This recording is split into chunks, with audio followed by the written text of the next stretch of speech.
Hello students, welcome two days accountancy. आज हम लोग क्वेश्चन नंबर 35 डी के गोयल का अटेम्प्ट करने जा रहे हैं। और एग्ज़ाम के पॉइंट ऑफ व्यू से और कंसेप्चुअली ये क्वेश्चन बहुत ही ज़्यादा इम्पॉर्टेंट है। इसके 5 केसेस हैं। सबसे पहले हम एक बार क्वेश्चन को क्या कर लेते हैं, रीड कर लेते हैं, फिर उसके बाद हम इसके अलग अलग केसेस को जो है सॉल्व करेंगे। तो क्वेश्चन कहता है कि एक्स और वाई जो है वो दो पार्टनर हैं हमारे पास। एक्स और वाई हमारे दो पार्टनर हैं और जो उनकी पीएल रेशो है वो है 2:1। उनकी जो कैपिटल है एक्स की वो 50,000 है और जो वाई की कैपिटल है वो 30,000 है। केस 1 कहता है कि पार्टनरशिप डीड साइलेंट है इंटरेस्ट ऑन कैपिटल को लेकर, और उसके बाद कंपनी को 9,000 का प्रॉफिट होता है। तो हमें क्या करना पड़ेगा? तो सबसे पहले इस केस 1 को समझने से पहले हमको पार्टनरशिप के कुछ रूल्स को रिवाइज करना पड़ेगा कि अगर if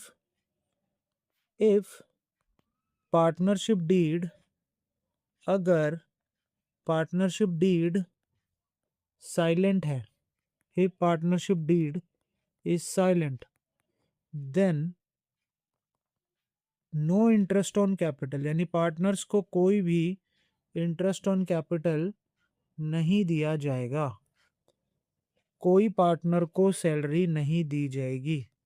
no salary, no commission, कोई कमीशन नहीं दिया जाएगा पार्टनर्स को। और जो पीएल रेशो होगी वो हो जाएगी ऑटोमेटिकली 1:1।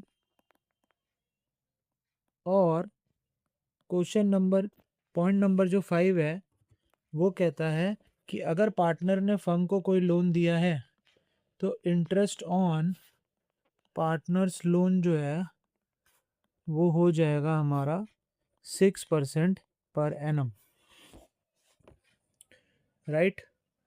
तो अब पार्टनरशिप डीड साइलेंट है तो इसका मतलब इंटरेस्ट ऑन कैपिटल नहीं देना, ठीक है। तो हमें 9,000 का अगर हमें प्रॉफिट हुआ है तो हम लोग क्या करेंगे, सीधा इसको पार्टनर्स में क्या कर देंगे, डिस्ट्रीब्यूट कर देंगे। पहले यहाँ लिखेंगे कि नेट प्रॉफिट, कितने का नेट प्रॉफिट हुआ, 9,000 रुपीज़ का। और इंटरेस्ट ऑन कैपिटल अब हमको देना नहीं है तो हम इसको सीधा पार्टनर्स में क्या कर देंगे, डिस्ट्रीब्यूट कर देंगे। तो एक्स का जो शेयर है और जो वाई का शेयर है, यानी 9,000 का 2/3 करेंगे तो हमारा आ जाएगा 6,000। और वाई का जो प्रॉफिट होगा वो आएगा 1/3, जिसको हम कैंसिल आउट करेंगे तो वो आ जाएगा 3,000। और जो टोटल है वो हमारा 9,000 आ गया है। सो आई होप आपको ये केस समझ में आया होगा। ये बहुत ही ज़्यादा इंपॉर्टेंट केसेस हैं। सो प्लीज़ अब हम मिलेंगे अगले केस में।